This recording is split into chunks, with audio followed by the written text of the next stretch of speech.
Story line. Aam Aadmi దేశ రాజకీయాల్లో యువతరాన్ని, మేధావులని, విద్యావంతులని ఆకట్టుకొని అతి వేగంగా అధికారంలోకి దూసుకొచ్చిన పార్టీ.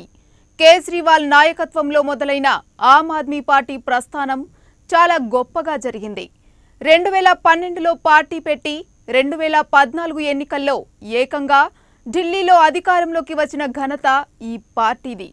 మొదట్లో ఎంతో మంది మేధావులు, సామాజిక ఉద్యమకారులు, ప్రముఖులు ఈ పార్టీలో భాగమై ఇప్పటి వరకు దేశంలో ఉన్న అన్ని రాజకీయ పార్టీలకు ప్రత్యామ్నాయంగా సరికొత్త రాజకీయ ముఖచిత్రంతో అందరి ముందుకు వచ్చింది. ఇంతవరకు బాగానే ఉంది. అయితే తరువాత ఆమ్ ఆద్మీ పార్టీలో అసలు సమస్య మొదలైంది. అంతర్గత కుమ్ములాటలు, అనవసరపు ఖర్చులు, అసమర్థ విధానాలు, అనాలోచిత నిర్ణయాలు, అర్థం లేని ఆరోపణలు, అవినీతి విమర్శలు, ఇలా ఒకదాని తర్వాత ఒకటి అన్ని పార్టీ ప్రతిష్టని, అన్నింటికంటే ముఖ్యంగా కేజ్రీవాల్ ప్రతిష్టని పూర్తిగా పాతాళానికి దించేశాయి. అసలు ఆమ్ ఆద్మీ పార్టీ భవిష్యత్తు ఏంటి అని ఆలోచిస్తే జనం ఆ పార్టీని పూర్తిగా పక్కన పెట్టేశారు అనిపిస్తుంది. హీరోగా ఎదిగి అనతి కాలంలోనే జీరో స్థాయికి ఆమ్ ఆద్మీ పార్టీ ఎందుకు పడిపోయింది? కేజ్రీవాల్ చేసిన పొరపాట్లు ఏంటి అనే విషయాలు ఈరోజు స్టోరీ లైన్లో తెలుసుకుందాం.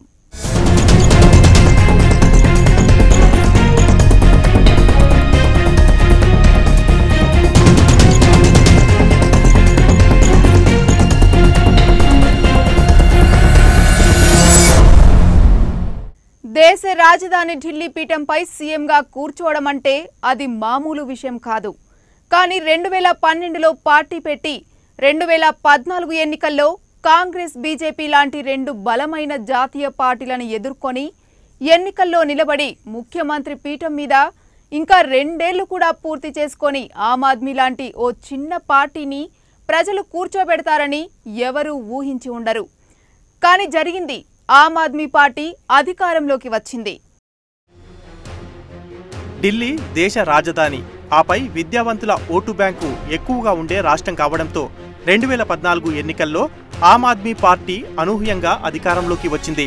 అంతవరకు జనాలకు పెద్దగా పరిచయం లేని ఓ ఐఆర్ఎస్ అధికారి జనలోక్పాల్ బిల్లు కోసం అన్నా హజారేతో పాటు ఉద్యమం చేసిన కేజ్రీవాల్ సీఎం పీఠం మీద కూర్చున్నాడు.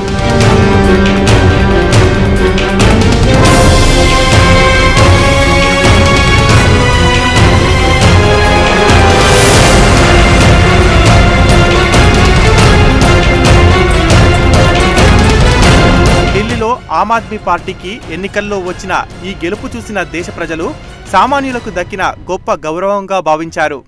దేశం యావత్తు ఒక్కసారిగా ఆ పార్టీ వైపు, ముఖ్యమంత్రి కేజ్రీవాల్ వైపు చూశారు. అయితే తక్కువ మెజార్టీతో ప్రభుత్వాన్ని ఏర్పాటు చేసిన ఆ పార్టీ ఎంతో కాలం ఢిల్లీలో ప్రభుత్వాన్ని నడపలేకపోయింది. దాంతో మరలా ఢిల్లీలో రీఎలక్షన్స్ రావడం జరిగింది. అయితే ఈసారి ఊహించని విధంగా పూర్తి మెజార్టీతో ఆమ్ ఆద్మీ అధికారంలోకి వచ్చి మరలా జాతీయ పార్టీలకి ఎదురుదెబ్బ తీసింది. ఈసారి బలమైన ప్రభుత్వాన్ని ఆమ్ ఆద్మీ పార్టీ ఏర్పాటు చేసింది. ఇంతవరకు ఆమ్ ఆద్మీ ప్రస్థానం బాగానే ఉంది.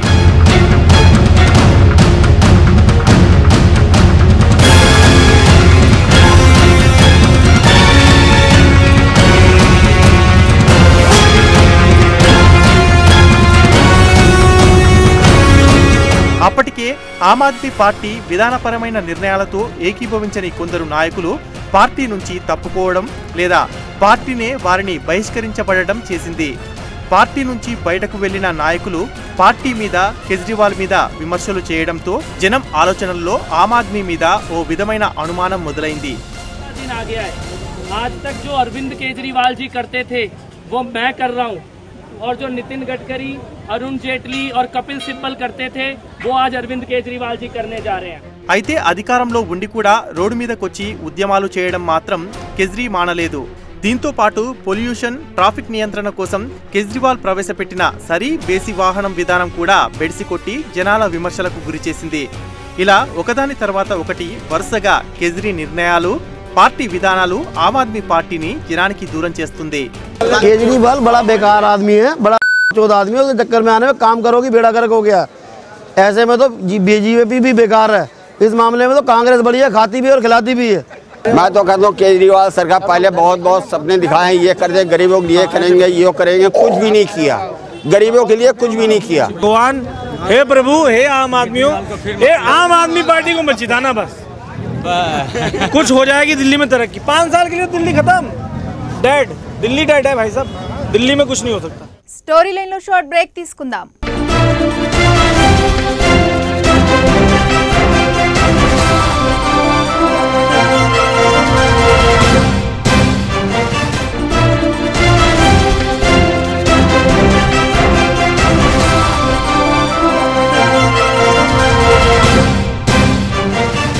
Welcome back to story line.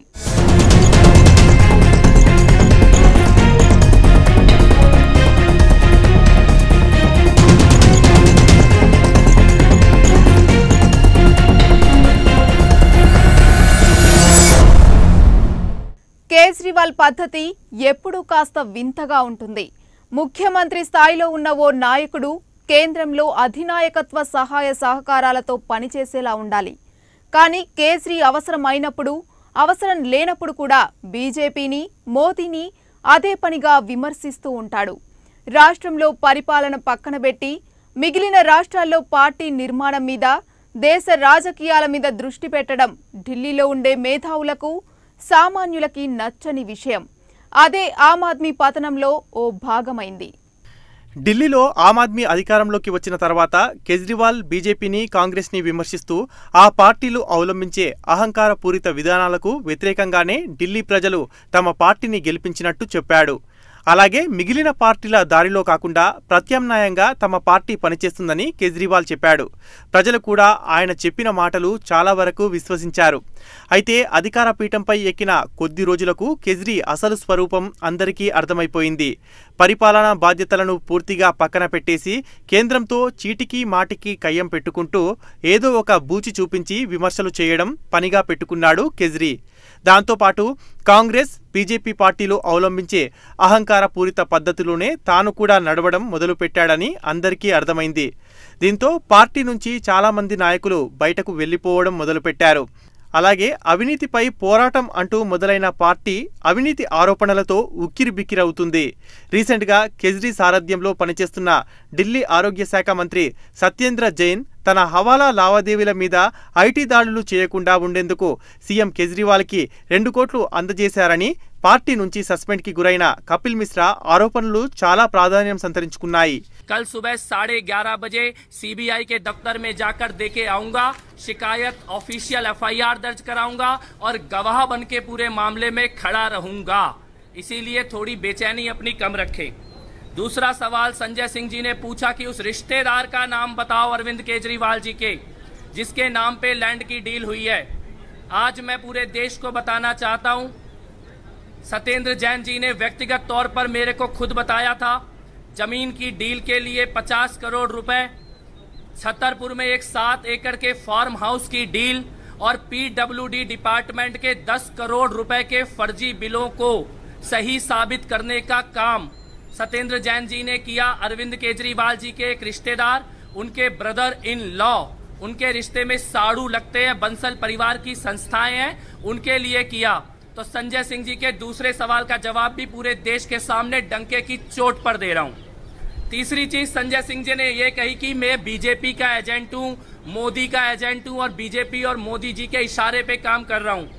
मैं एक बात पूरे देश के कार्यकर्ता जानते हैं, आम आदमी पार्टी का हर कार्यकर्ता और नेता जानता है, हर कार्यकर्ता और विधायक जानता है, भारतीय जनता पार्टी के खिलाफ अगर सबसे मजबूती से कोई एक व्यक्ति बोला है आम आदमी पार्टी के अंदर, उनकी नीतियों के खिलाफ अगर कोई खड़े होकर बोला है खुलकर, चाहे कश्मीर के बारे में हो, चाहे पठानकोट में आईएसआई के आने के बारे में हो, या नगर निगम में उनके भ्रष्टाचार के बारे में हो, अगर कोई एक आदमी आम आदमी पार्टी में डंके की चोट पे भारतीय जनता पार्टी के खिलाफ बोला है, मोदी जी की नीतियों के खिलाफ बोला है, तो उसका नाम कपिल मिश्रा है।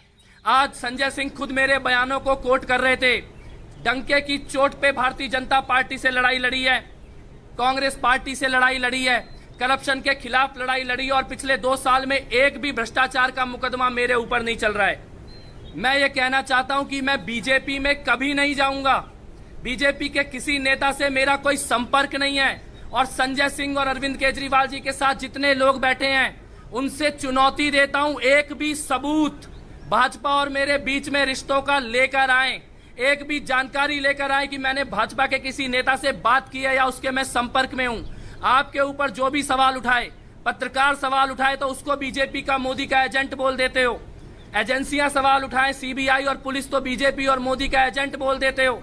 आपके अपने घर के अंदर बैठे हुए लोग जो 15-15 साल से आपके साथ जुड़े हैं वो सवाल उठाएं तो बीजेपी और मोदी का एजेंट बोल देते हो।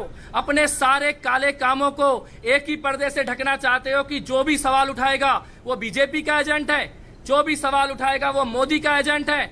उड़ीसा से लेकर केरल से लेकर कश्मीर और पंजाब और यूपी और मध्य प्रदेश और दिल्ली हरियाणा के सभी कार्यकर्ता जानते हैं बीजेपी के खिलाफ अगर कोई एक आदमी खुलकर बोलता है आम आदमी पार्टी में तो उसका नाम कपिल मिश्रा है। कभी बीजेपी को ज्वाइन नहीं करूंगा। एक एक भ्रष्टाचार के मामले की जांच की जाएगी।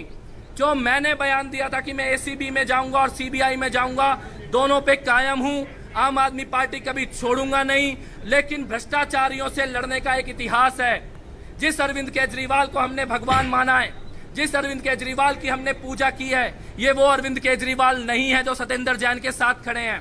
मुझे पता है अरविंद केजरीवाल अब कुर्सी नहीं छोड़ सकते, कुर्सी उनकी कमजोरी बन चुकी है, चिपके रहना चाहते हैं कुर्सी से। मैं ये कहता हूं आज आप कुर्सी मत छोड़ो, लेकिन पूरे देश को एक सवाल का जवाब दो। जिस दिन सत्येंद्र जैन जेल जाएंगे उस दिन कुर्सी छोड़ोगे या उस दिन भी कुर्सी से चिपक के बैठे रहोगे? ये जवाब पूरे देश को दिया जाए। बहुत बहुत शुक्रिया। जय हिंद। దీనిపై ఐటీ అధికారులు కూడా కాస్త క్లారిటీ ఇస్తూ కోల్కతా కేంద్రంగా పనిచేస్తున్న 56 షెల్ కంపెనీల నుంచి 3 హవాలా ఆపరేటర్లు జీవేంద్ర మిశ్రా, అభిషేక్ చొక్కాని, రాజేంద్ర బన్సాల్ నుంచి సత్యేంద్ర జైన్ 16.39 కోట్ల ముడుపులు అందుకున్నట్లు నిర్ధారించారు. అలాగే విదేశీ రాజకీయ విరాళాల సేకరణకు సంబంధించిన సమాచారం తమకు అందించాలని కేంద్ర హోంశాఖ ఆదేశాలు జారీ చేయడంపై కేజ్రీవాల్ పార్టీ అభ్యంతరం వ్యక్తం చేసింది. అయితే హోంశాఖ మాత్రం ఈ విరాళాల మీద అనుమానాలు వ్యక్తం చేస్తుంది. ఇలా వరుస ఆరోపణల నేపథ్యంలో ఆమ్ ఆద్మీ పార్టీ తనకు తానుగా చేసుకుంటున్న స్వయంకృత అపరాధం పార్టీ ప్రతిష్టని, కేజ్రీ గౌరవాన్ని క్రిందికి దించేస్తున్నాయి. मैंने कपिल मिश्रा जी को बुला के मुख्यमंत्री जी के निर्णय की जानकारी दी थी कि वो मंत्रिमंडल में फेरबदल करना चाहते हैं। उन्हें उसकी वजह भी बताई थी कि पिछले दिनों बहुत सारे एमएलए से मुलाकात होने के बाद ये बात बार बार सामने आई है कि लगभग सारी विधानसभाओं में पानी को लेके बहुत त्राही त्राही मची हुई है और बहुत एमएलए परेशान थे पानी को लेके। पूरे दिल्ली में लोग पानी को लेके परेशान थे और एमएलए खास तौर से खूब गालियां खा रहे हैं लोगों की। ये बात मैंने बताई थी कल उनको और उसके बाद उनसे कहा था कि अब मुख्यमंत्री जी मंत्रिमंडल में फेरबदल कर रहे हैं। अब उसके बाद आज जिस तरह के आरोप, बेबुनियाद आरोप उन्होंने लगाए, उसके बारे में अब मैं क्या कहूँ, वो तो बात जवाब देने लायक भी नहीं है। कोई इस पर यकीन नहीं कर सकता। बहुत ही उलझलूल आरोप उन्होंने लगाए हैं, उनका कोई सिर पैर नहीं है। इसके बारे में इतना ही कहा जा सकता है, उसका कोई जवाब नहीं है। बातें वही हैं जो पिछले 1-1.5 साल से मैं कह रहा था कि जो भ्रष्टाचार पर लगाम 49 दिन की सरकार में लगी थी वो इस बार नजर नहीं आई, क्योंकि जो अरविंद केजरीवाल इस बार मुख्यमंत्री बनकर आए वो दूसरे व्यक्ति थे और उन्होंने जो है भ्रष्टाचार के साथ जो है पूरी तरीके से जो है कॉम्प्रोमाइज कर लिया था। స్టోరీ లైన్ లో మరో షార్ట్ బ్రేక్ తీసుకుందాం.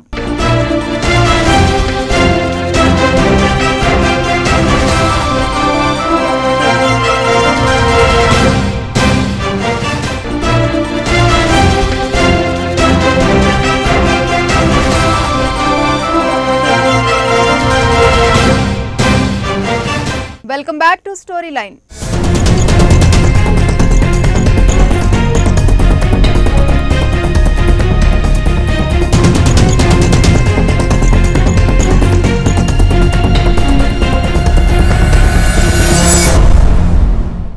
ఆమ్ ఆద్మీ పార్టీ పతనంలో ఎవరి తప్పిదాలు ఎంత ఉన్నా విధానపరమైన నిర్ణయాలతో పాటు పార్టీలో సీనియర్ పొజిషన్లో ఉన్న కేజ్రీవాల్, మనీష్ సిసోడియా పద్ధతి కూడా పార్టీ ప్రతిష్టని దెబ్బతీస్తుందని పార్టీలో నాయకులు ఆరోపిస్తున్నారు.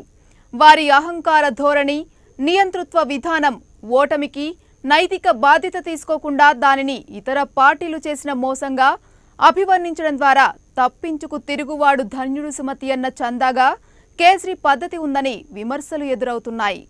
ఒక సామాన్యుడిగా మొదలైన కేజ్రీ ప్రయాణం అసామాన్యుడిగా ఎదిగే వరకు బాగానే సాగింది. అయితే ప్రజలు ఇచ్చిన గౌరవాన్ని, ముఖ్యమంత్రి హోదాని ఆయన సరిగ్గా వినియోగించుకోలేకపోతున్నాడని విమర్శలు ఎదుర్కొంటున్నారు.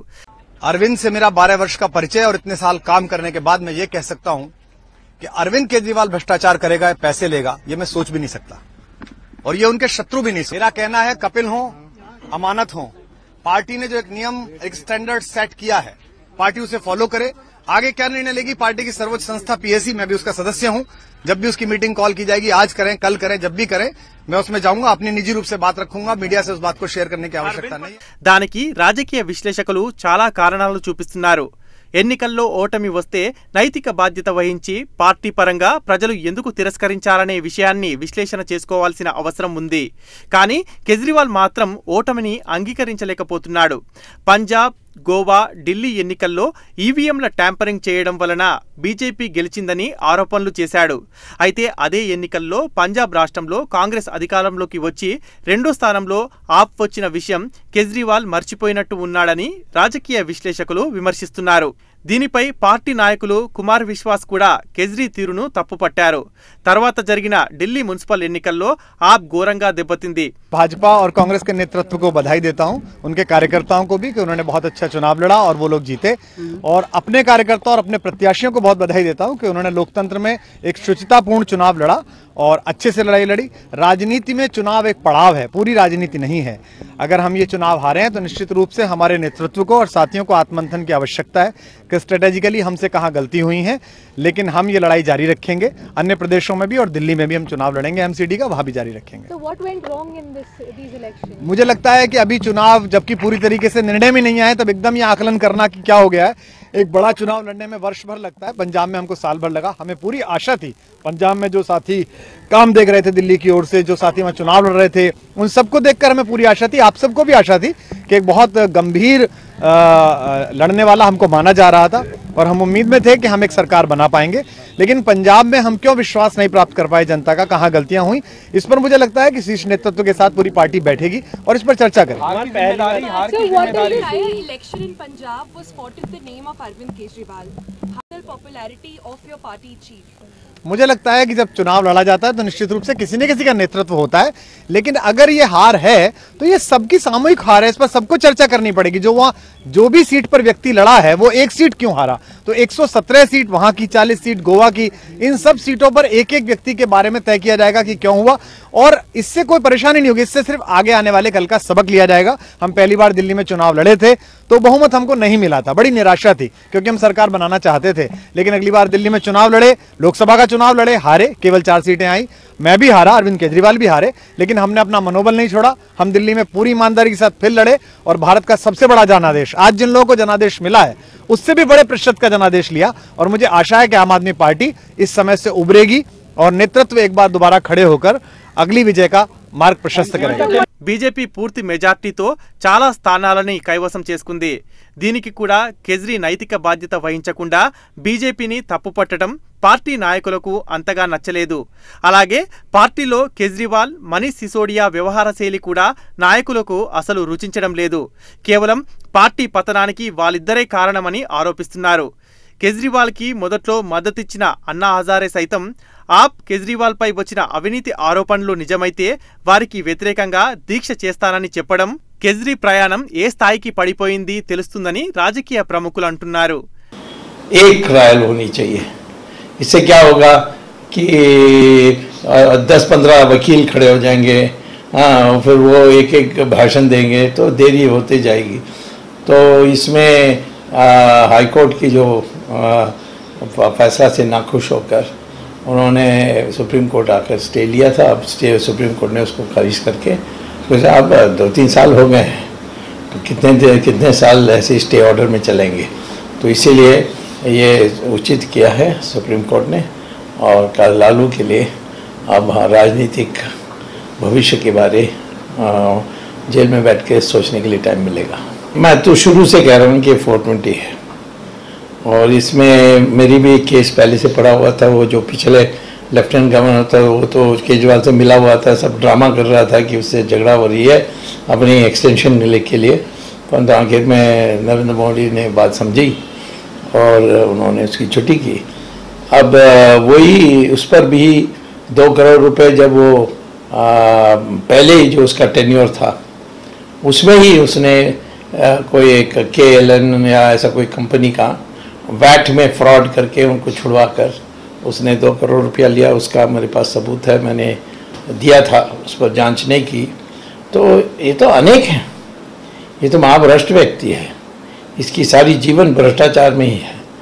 अब वेश पहन कर आ गया और इन लोगों ने जो हम लोगों ने 2G में काम किया उसका दुरुपयोग किया, वो हवा का, और मसीहा बनने के लिए कोशिश की।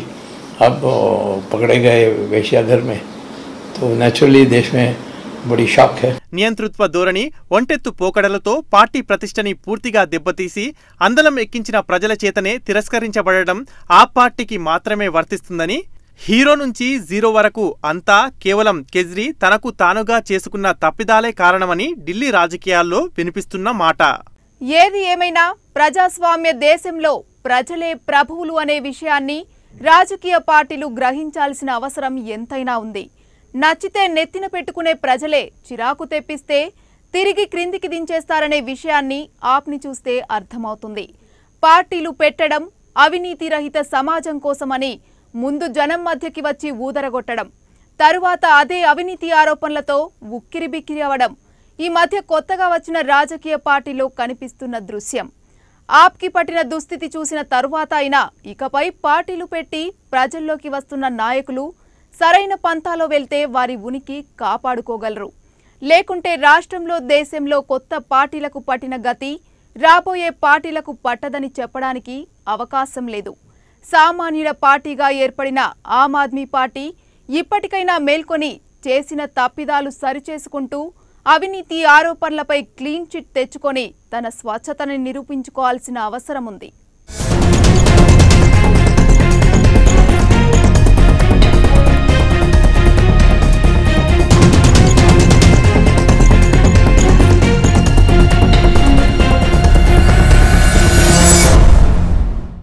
ఇది ఇవాల్టి స్టోరీ లైన్. మరో కొత్త కథనంతో రేపటి స్టోరీ లైన్లో కలుద్దాం. అంతవరకు చూస్తూనే ఉండండి నంబర్ 1 న్యూస్. సామాన్యుడి చేతిలో సామాజిక అస్త్రం.